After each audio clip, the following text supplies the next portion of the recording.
नमस्कार, मैं रविश कुमार। खबरों की दुनिया में सूत्रों को लेकर भूचाल आया हुआ है। या तो सूत्र बदल गए या फिर पत्रकार नहीं रहे। सवाल है कि गलत जानकारी देने वाले पत्रकार गलत जानकारी देने वाले सूत्रों के साथ क्या करते हैं। क्या गलत जानकारी देने के बाद भी उन सूत्रों के संपर्क में रहते हैं या नए सूत्र बना लेते हैं जो नए सिरे से गलत जानकारी दे सके।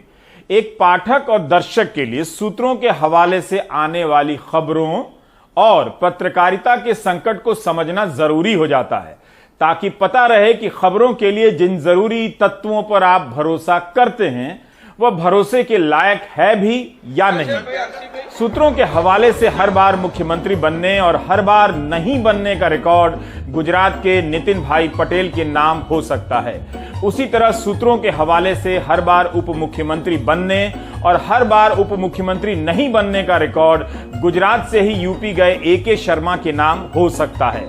नितिन पटेल 2014 के बाद से ही सूत्रों के हवाले से मुख्यमंत्री बनाए जा रहे थे। इस बार भी मुख्यमंत्री पद के लिए नाम चला, लेकिन सूत्रों ने यह नहीं बताया कि नितिन पटेल मंत्रिमंडल से ही बाहर होने जा रहे हैं। उसी तरह AK शर्मा को भी पत्रकारों ने सूत्रों के हवाले से कई बार यूपी का नया उप मुख्यमंत्री बनवाया है। AK शर्मा कभी मंत्रिमंडल का हिस्सा नहीं बन पाए और इन दिनों प्रदेश बीजेपी के 17 उपाध्यक्षों में से एक हैं। AK शर्मा 1995 से 1997 के बीच गुजरात के मेहसाणा के जिलाधिकारी रहे हैं। नितिन पटेल उसी मेहसाणा के कड़ी क्षेत्र से विधायक थे जब 1995 में पहली बार कैबिनेट मंत्री बने थे। मेरी राय में दोनों चाय पे चर्चा करें और इन सूत्रों का पता लगाएं। मूड हो तो कुछ हमें भी बताएं। बीजेपी कवर करने वाले कई पत्रकारों की पहचान बीजेपी और उसके नेता के बचाव और वाहवाही करने वाले की हो चुकी है। इससे भ्रम होता है कि सत्ता के भीतर उनकी काफी पैठ है और खबरों पर पकड़ है, लेकिन इस मामले में उन्हें भनक तक नहीं लगे कि गुजरात जैसे महत्वपूर्ण राज्य में क्या होने वाला है। एक पत्रकार का नाम अपवाद के तौर पर यहां लाना ठीक नहीं रहेगा, क्योंकि हमारा फोकस पत्रकारिता के तंत्र के भीतर आए विध्वंस पर है। माना जाता है कि पार्टी जब विपक्ष में होती है तब पत्रकारों की पहुंच ज्यादा सुलभ हो जाती है।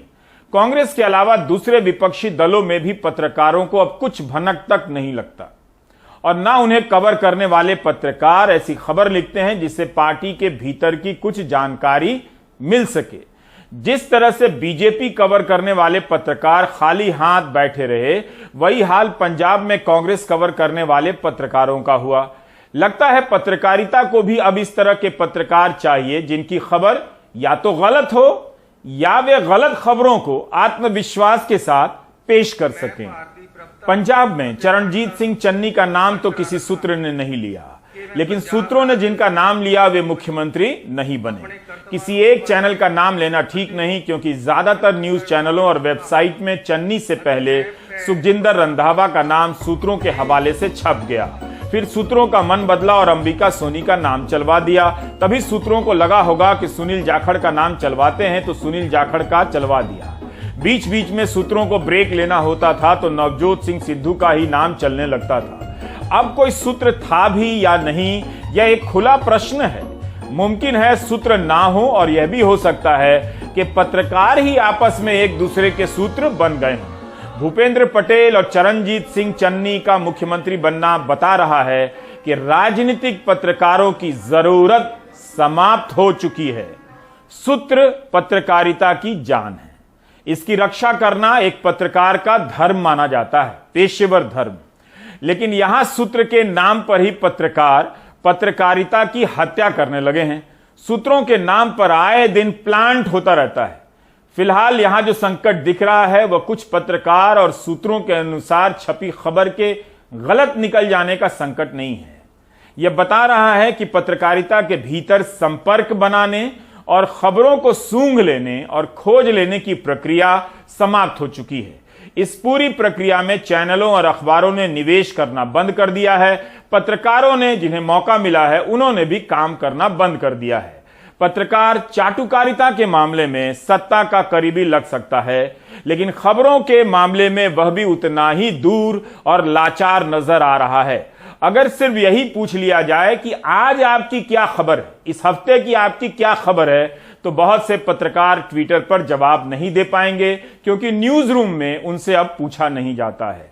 दूसरा, सत्ता और पार्टी के भीतर पत्रकारों के लिए दरवाजे बंद किए जाने लगे हैं। सत्ता से उसका संबंध ट्विटर के जरिए ही रह गया लगता है।